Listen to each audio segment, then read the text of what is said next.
ಅದು ಹೇಳಕ್ಕೆ ಆಗಲ್ಲ. ಆ ಒಂದು ರೀತಿಯಲ್ಲಿ ಅಭಿವೃದ್ಧಿ ಕಾರ್ಯಕ್ರಮಗಳೆಲ್ಲ ನಡೀತಾ ಇದೆ.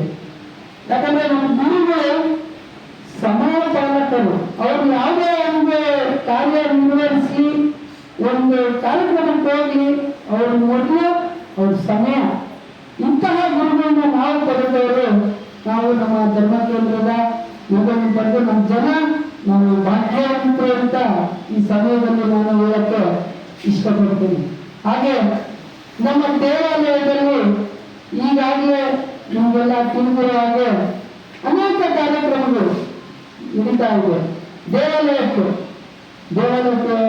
ಪೇಂಟಿಂಗ್ ಆಗಲಿ, ನವೀಕರಣದ ಕಾರ್ಯಕ್ರಮ ಆಗಲಿ, ಚಾಚುತಕ್ಕರು ಅವರು ರಾತ್ರಿ ಹಗಲು ಈ ಒಂದು ಕಾರ್ಯಕ್ರಮ ಯಶಸ್ವಿಗೊಳಿಸಬೇಕು ಅಂತ ಅವರು ಹೋರಾಡ್ತಾರೆ.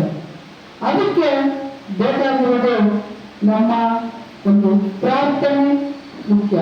ಈ ಸಮಯದಲ್ಲಿ ಅವರನ್ನು ಇಲ್ಲಿ ಕರೆದು ಸ್ವಾಗತಿಸಿದ್ದಾರೆ.